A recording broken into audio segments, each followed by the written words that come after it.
Hi guys, quick update here for YouTube. It's Saturday 31st of August 24. Hope everyone's doing great. If you want to join the group, everything's here. If you want to pay via crypto, message me through the Facebook page, and we are meaning to get a part 2 to the mortgage amortization course. So that'll be out before the end of the year, we would hope. That's very detailed, very specific. It's working on a concept called velocity banking, which is not really well understood amongst people. Debt is usually, for most people, debt initially is a very good thing. Then it's an awful thing. Then you have to make the transition into making debt a good thing. Make the banks your business partners, but you have to know how to play the game there. Very, very interesting stuff. Velocity banking, using things like line of credits, overdrafts, HELOCs, first and second line, using that to pay off very, very large amounts of debt very, very quickly. Obviously, the biggest debt that most people would have is in terms of an amortized loan would be a mortgage. But that needs to be explained properly via PowerPoint presentations, spreadsheets, and real life examples. So the second part of this course is very, very detailed. It's been 2.5 years delayed here, so hopefully we get that out before the end of the year. But everything else is there if you want to join. Now, there may be some background noise. I do apologize for that. Now, obviously, this move down on the ES, which we called, that was a 20x move. I was looking at this to make some kind of B leg and then eventually go down again. This is very odd. In terms of the strangest moves that I've ever seen since 2008, this is one of the strangest moves. Just look at the volume on the way down and the pathetic volume on the way up. Now, you can blag this as a 1, 2, 3, 4, 5. I still think it works like a WXY, in which case we're going to make a new high, fail, S-curve, boom, we're going to go back down again to sub 5k. If not, 1, 2, 3, 4, 5. The problem is the count is extremely messy. None of this looks like an impulse to me. To me, that still looks like an ABC. One thing I've been working on is the potential, and really, you're really stretching it here. You're really stretching to call this. I was working that as an ABC, but even that doesn't work. So it's really messy. From here to here, it's very messy, and I would genuinely welcome any YouTube member to give me their count from here to here, because I've seen the count and I just don't like it. I don't like this count at all. That gets you to 6k, by the way. So it's going to make a new high, 6k, and then fail. I'm looking for a larger D leg. I don't think there's any risk and reward buying the S&P up here. And as a stock guy first, followed by index guy second, if you were to compare this to all the big stocks, it's really lagging. These stocks are supposed to be leading indicators off the index. The stocks are the fruit baskets. Sorry, the fruits. And the fruit basket is the index. The whole point of this is to look at the stocks first. None of these are making new highs. Google is really struggling. Google's at what? 162 is that Google share price, and it peaked all the way up here. Apple technically hasn't made a new high. Neither has AMD. Neither has Nvidia. Meta's looking alright. Amazon pretty much the same too. So I get really worried when the S&P is 1% off an all-time new high, the highest that it's ever been, and none of these individual fruits within the basket are making new highs. They're supposed to be leading indicators. The other background concern I have is Bitcoin, which, as we've gone over many times, is it positively correlated, negatively correlated? Well, it's not confirming the ES high at all, and it hasn't been confirming anything the ES has been doing for at least 6 months now. Look at this. It's always been leading. It's always been the leading marker of liquidity. Really gives you the confidence to really go all in. Why is Bitcoin struggling? I still think Bitcoin makes a new low here. We're going to cover that too. So when things are confusing, certainty is better than doubt in an ideal situation. Buying up here makes no sense. Usually B waves, right? They go to the 50, they go to the 61.8. Am I surprised that the ES is still at this level and not coming towards 5k? Yes, I'm surprised. Would I be buying up here? Obviously not. What are the background concerns? Apple, ES. To me, I still deem that as a very, very important high. I am shocked. I would say very rarely, if ever, have I seen this amount of move to be reversed like this, such as the gamma situation which is driving this market. I would say almost never have I seen that, and if I have seen that, maybe once or twice. Obviously you can use the example from March 2020, and I suppose any three-wave correction on the ES is always buyable for at least an oversold bounce. I'm just surprised we're still hanging out here. So lots of confusion here. I don't think investing during a state of confusion is a very good idea. Besides, real volume will be the day after Labor Day. So Monday markets closed. We're going to go into Tuesday. Once again, if it was a genuine bull move, this move since the start of this month, basically, Apple, Microsoft is really struggling. Is that going to make a new high this year? I don't think so. Really struggling.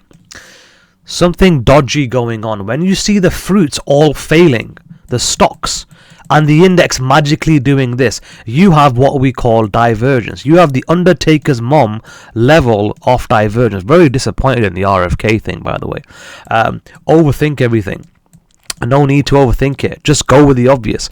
That's very concerning there. When Microsoft, look at Google, Apple, obviously I'm very concerned about this top. Technically that's not taken out the high. So for that YouTube, comment that I got from that hero who says SPX is definitely making a new high in the next couple of months. Well, you might be right, but technically I am still right on Apple. Who is buying up here? It's very, very hard to justify buying up here. Very, very hard. So, unfortunately, not much to update you with the S&P other than it's very confusing. It doesn't make sense. I don't think it's a good time to be investing. So let's have a look at Bitcoin.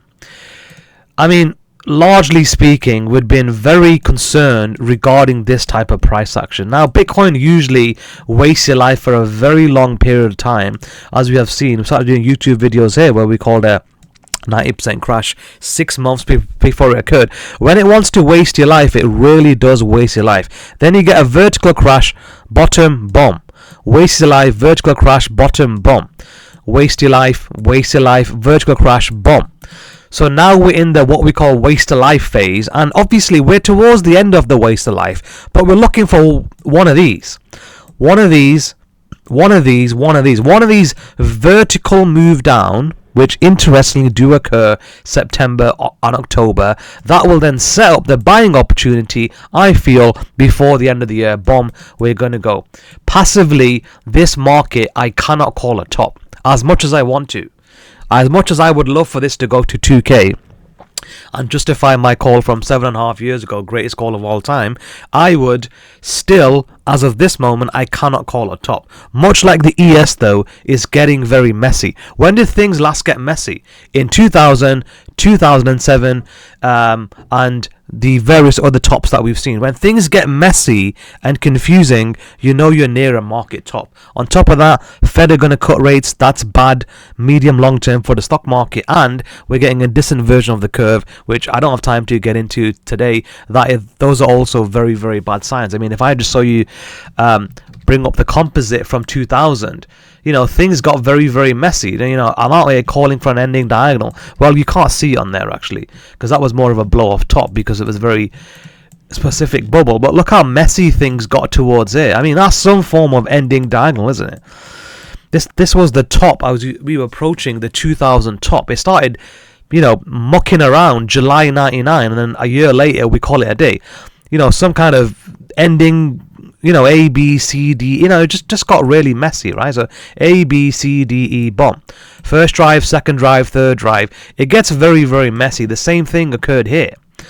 Some kind of topping pattern. So, megaphone, first drive, second drive, third drive. So everything ends a little bit messy. That's the concern about this, by the way.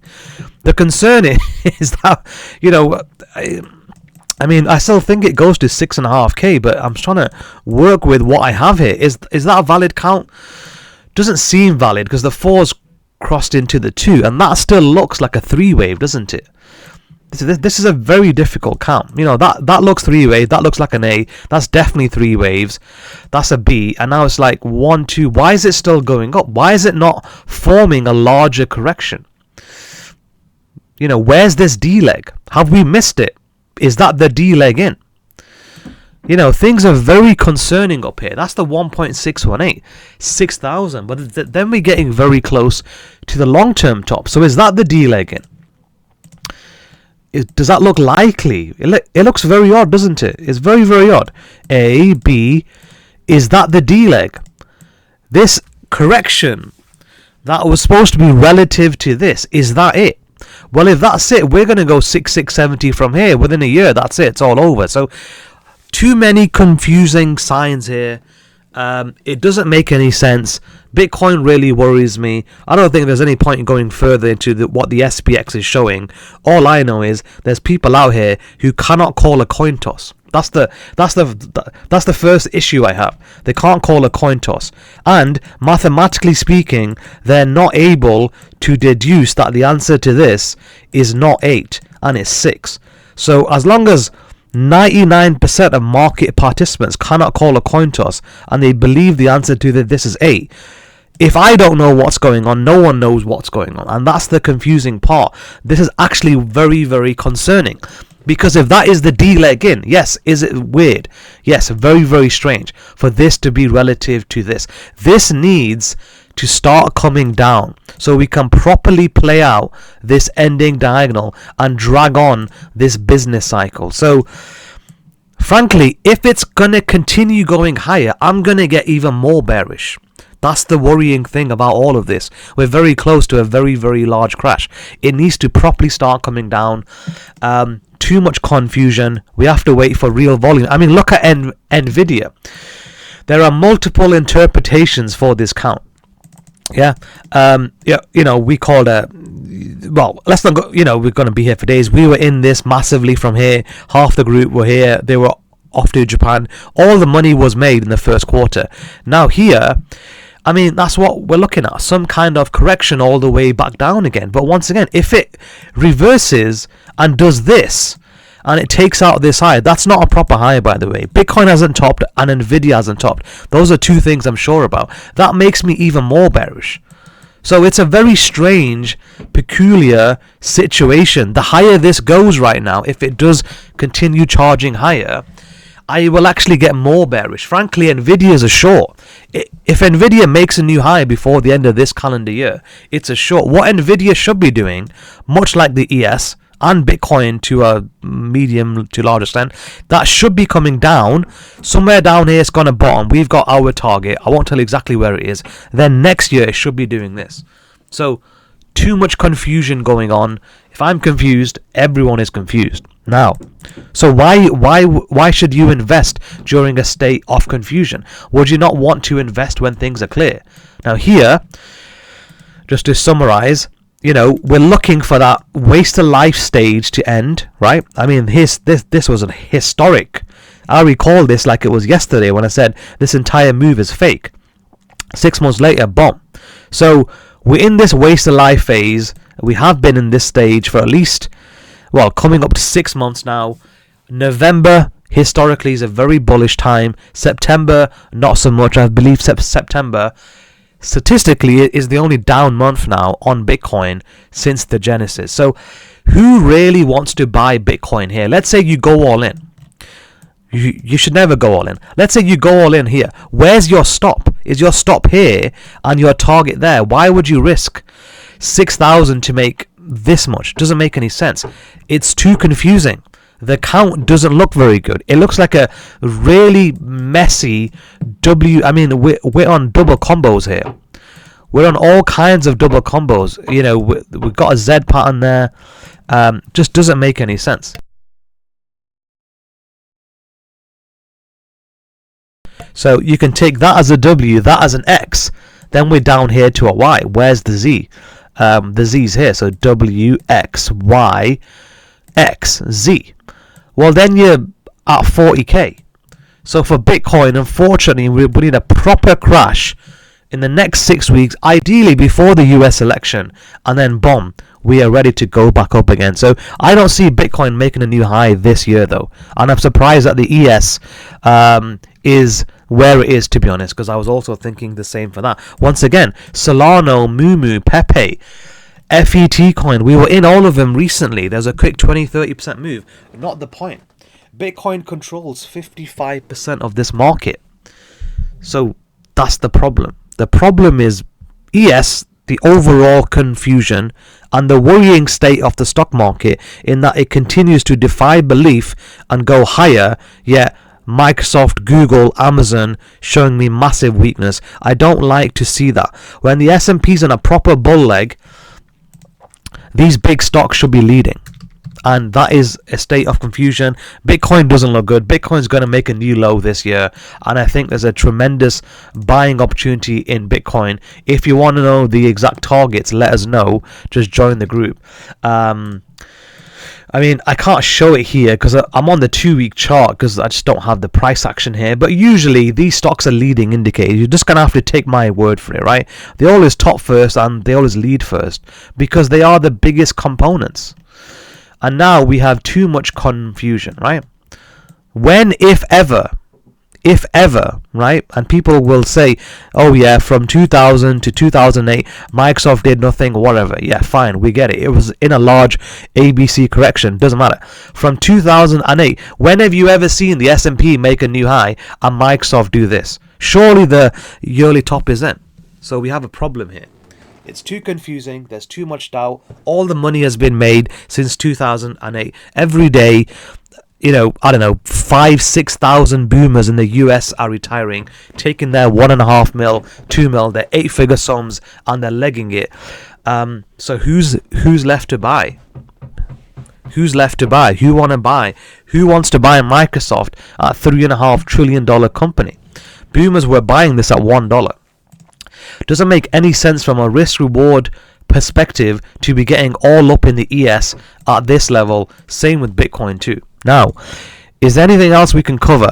Well, unfortunately, the entire market is based on Bitcoin, so we can't really cover anything, and there's too much background noise here, so I'm just going to leave it as it is. But that's all I have for you. I don't think it's a wise time to be really pushing the boat out 1 day or 2 days before Goldman Sachs are back from the Hamptons. August, historically, is everyone's worst month. It's not a good month. Volumes are very low, very erratic price action. September to March is when 80 to 90% of the money has been made. Certainly for myself since 08. Those are the most volatile months. And what I call trending volatility. This is what I call BS volatility. Trending volatility, right? Trending down or trending up. That tends to occur September to March. I think a great buying opportunity this year is coming in Bitcoin and the larger crypto sphere. Just not yet. But as we go into September, there's only 3 months left to the year. Well, September, October, November, December. Technically 4 full months left. There's a great buying opportunity coming, but I don't think it's at 58k. I think it's going lower before we get a violent reversal to the upside. Desperately, I want to call a top here. I just can't do it. And like I said, notice the historic patterns. Waste of life, vertical crash, boom, bottom. Vertical crash, boom. So prior to the boom, there's always a waste of life phase, which we're towards the end of now. Vertical crash down. That's what we need. We need a big panic sell-off induced by, geopolitical whatever. Obviously, there's a lot going on in the US.